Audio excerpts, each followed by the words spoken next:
Hello my friends, welcome to my channel. So in this video we're going to be talking about how to build self-esteem, and I'm going to give 5 important yogic teachings.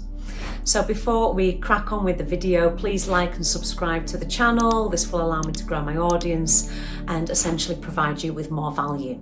So like and subscribe and let's get going. Okay, so how to build self-esteem. Before we get into these 5 specific, very important things that contribute to us being able to feel confident inside of ourselves and use that confidence to move us forward in life, it's really important to recognize the difference between self-esteem that comes from the head and self-esteem that comes from our wholeness and our deep inner confidence. Okay, so self-esteem can be built in a certain way. For example, when I get specific skills under my belt, I might be more confident. When I have got all the gains at the gym, I might feel more confident in my body, for example. Or when I learn a new language in Portuguese, I might be learning Portuguese, of which I am trying my best to myself. I might feel more confident and my self-esteem might grow because I can now speak this other language and it's helpful, right, in my immediate environment. Okay, we can relate to self-esteem in this way, and this is an important aspect of self-esteem, and I'm going to get into that in a moment.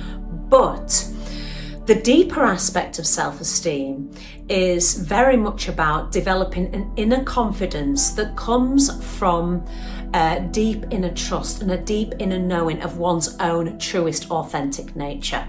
It's very much to do with self-love in an unconditional state. Now, self-esteem, when we're thinking about it as just being this, I've got this skill, or I've been able to master this, or I've now got very good at my craft, or I've done all this research and I've wrote a really good dissertation, or I've been to the gym and I've attained some certain goals, or my business is now succeeding in X, Y, and Z areas.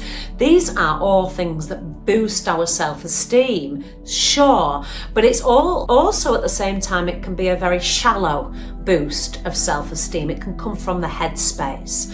I want to teach how to always have self-esteem, and it doesn't come from a superficial cognitive space. It comes from a space deep within. So let's get into what deep and true self-esteem really means and how it can not just be a fluctuation of the mind.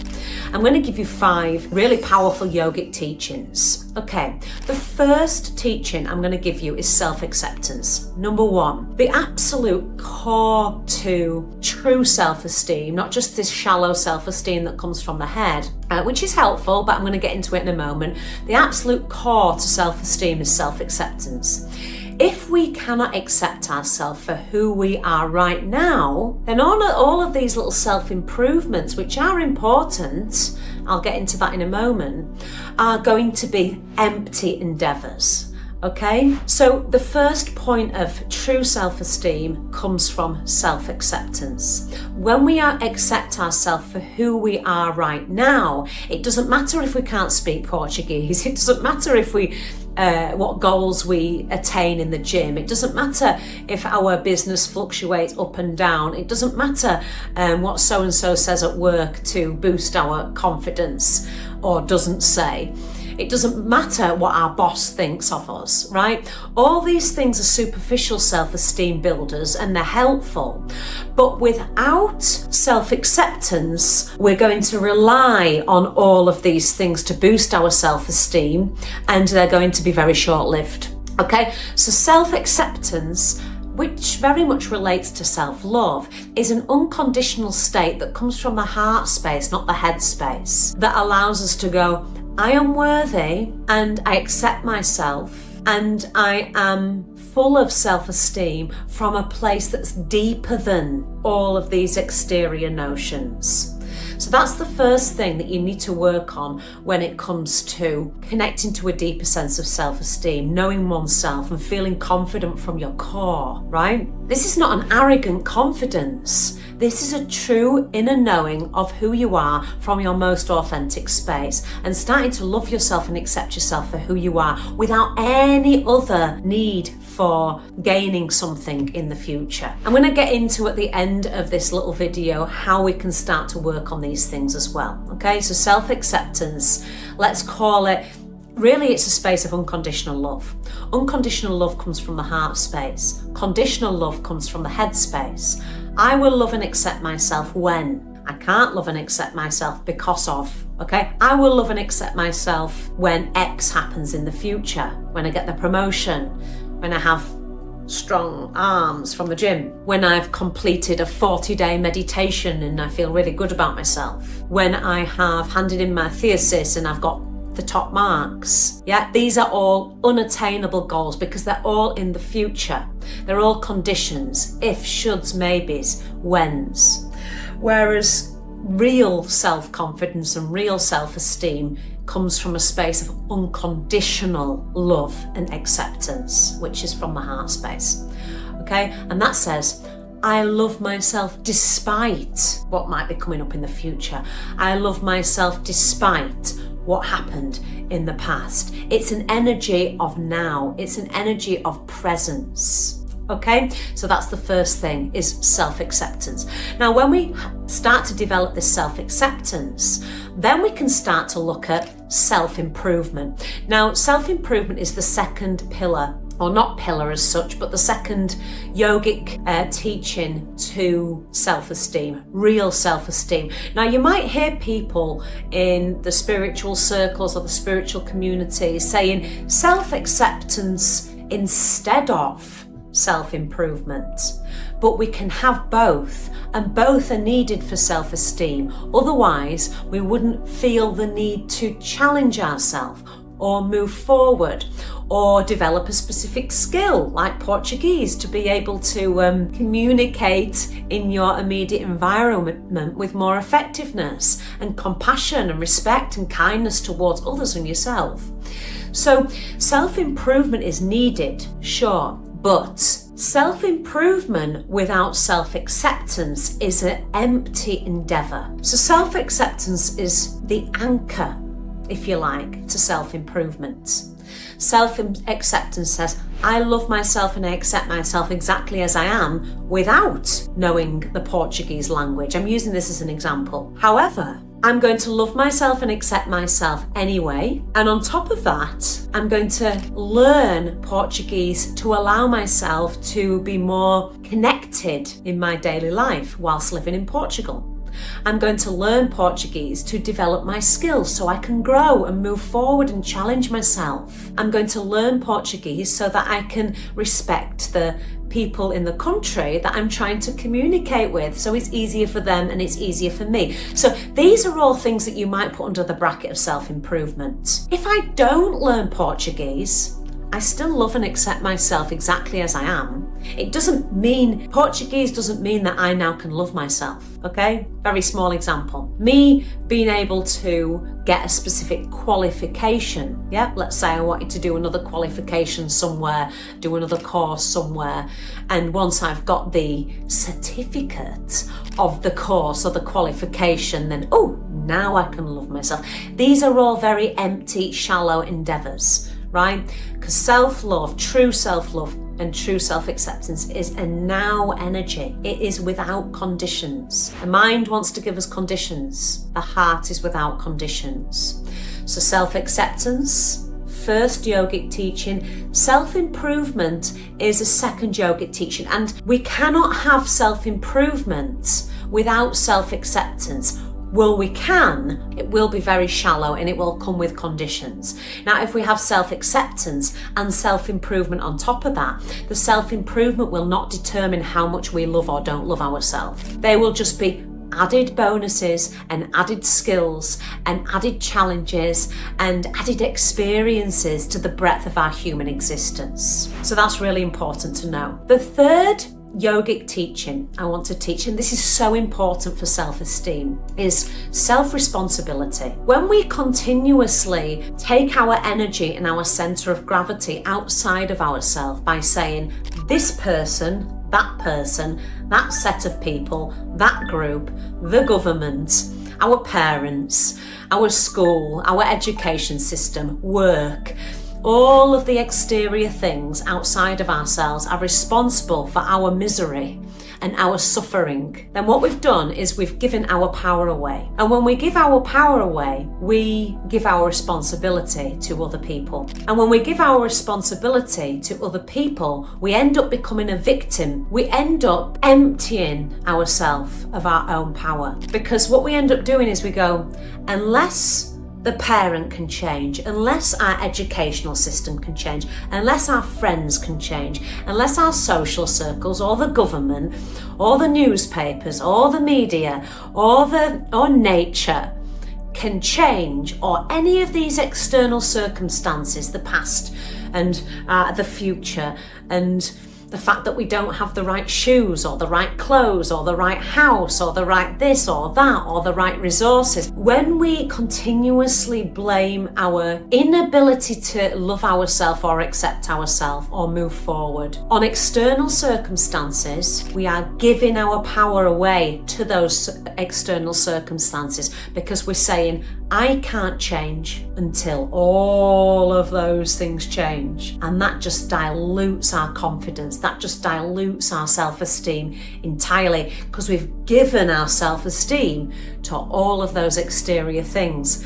And true self-esteem comes from within. So that's the third one, and it's a really, really important one. Self-responsibility. Take your power back. Recognize that when you come back to yourself and you take responsibility for your own actions, and you take responsibility for your own self-love, and you take responsibility for your own ability to move forward in life or be connected to the present moment. When you take that responsibility, you take your power back, and that is such a huge self-esteem booster. Now, the fourth yogic teaching for being able to boost your self-esteem from a true space is developing self-assertiveness. Self-assertiveness does not mean how can I be the most dominant person in the room and really stamp my ground. It doesn't really mean that.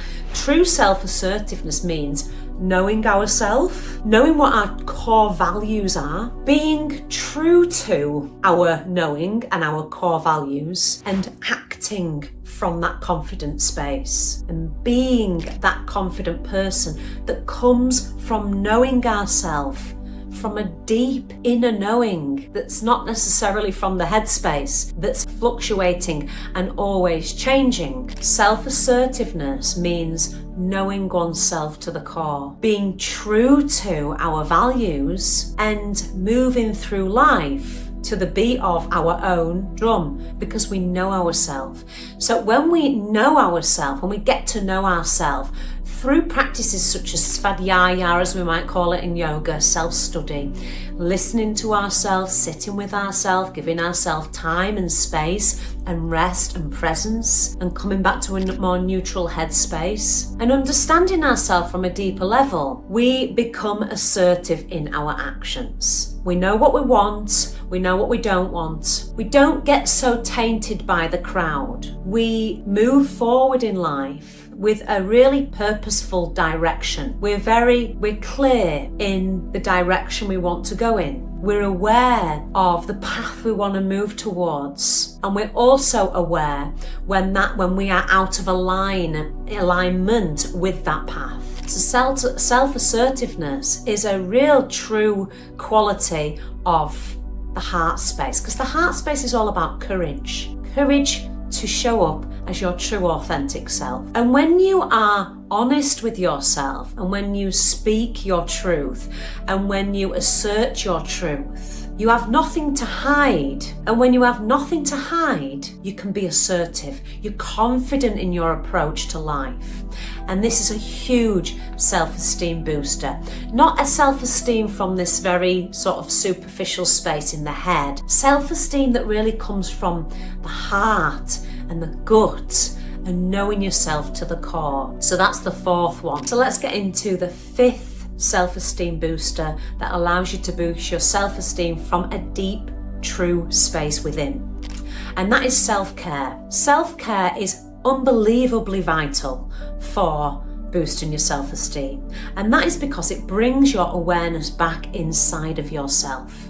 It helps you look after your physical body, your mental body, and your spiritual body, the three facets of a human being: mind, body, spirit. When you don't look after those spaces, you struggle to have the self-esteem because you are taking your awareness outside of yourself. And true self-esteem comes from inside, a deep inner knowing oneself to the core. So let me talk about self-care when we think about our energy inside of our body.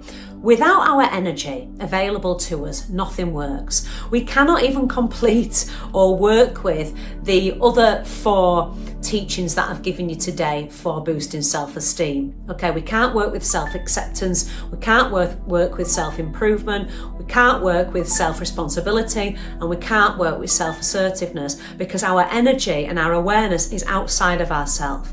We need to bring our attention back to ourselves to be able to even observe those things in the first place. So self-care in the form of the things that we know are good for us, nutrition, exercise, rest, which is one that we often forget, specifically women. We are not great at resting. I might be speaking for myself here, but rest is so important. How we're treating ourselves mentally and how we're treating ourselves spiritually. Okay, I'm going to relate this to a specific energy center, the solar plexus, Manipura chakra. You might have heard of the chakras, the energy centers inside of the body that receive life's energy and are attached to certain psycho-emotional components. Okay, that's for another video. But the solar plexus is the 3rd energy center up. It's related to the navel area and the digestive system. When we take in our food and drink, right, and emotions, whatever is going inside of our mouth, whatever we're eating and ingesting, the digestive system does its work with this fire element called Agni Tattva. The fire element helps to break down and digest the food. When we've digested the food, that is the first connective point that allows us to use our food as energy to move us forward in life. Without that energy, without our energy available to us, we cannot even connect to any component of life to the best of our ability because we feel flat, we feel this horizontal energy. So we need our energy. We need our energy to be able to observe, change if need be, connect back to the present moment, feel good inside of ourselves. We need our energy. So the first point of energy is really coming from our ability to digest our food and use that food as energy. It's really important to recognize how we're eating just as much as it is what we're eating, right? Because this solar plexus area, this 3rd energy center up, related to the digestive system, is also home to our emotional body, okay? So when we're eating and when we're taking in our food, how are we actually speaking to ourselves? Are we eating shame? Are we eating anxiety? Are we eating speed? I mean, speed as in like, are we giving ourselves a moment to be able to actually eat our food? Or are we here, there, and everywhere? So how we eat, the words and the emotions that we associate with the things that we are eating are so unbelievably important for being able to digest our food and use that food as our first point of energy. Because without our energy, nothing works. So self-care, looking after ourselves mentally, physically, and spiritually are so important for boosting self-esteem.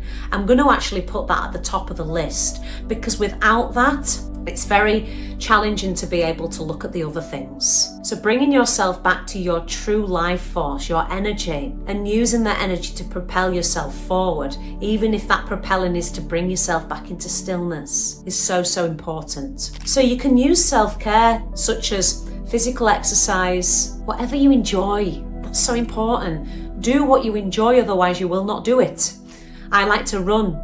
I like to do Kundalini yoga. The doors are open for my Living in Light course. I'm going to be teaching about the chakras and how to connect back to your energy and use that energy to move forward. Walking, running, Kundalini yoga, swimming, dancing, Yeah? Any form of physical conscious movement is going to help you to connect back to a deeper sense of self-care. What do you enjoy? Do that. Looking after how you're speaking to yourself when you're eating is also really important. It's important for your mental health. It's important for your physical health. It's important for your spiritual health. And also connecting to your spiritual health on a deeper sense of how can I connect to myself on a deeper level, beyond what the exterior factors of life are actually throwing at me, beyond the information that's continuously being chucked at me. How can I connect to a deeper sense of presence, a deeper sense of stillness, and a deeper sense of trust from a spiritual perspective? So these are all things that you can start to add into your daily life to connect to self-care, to then be able to look at some of these tools to develop the self-esteem and move forward with more true inner confidence. So that's it from me today. I hope you enjoyed the video, and don't forget to like and subscribe. If you want to join my course, the doors are open and I can't wait to meet you. Lots of love. Bye for now.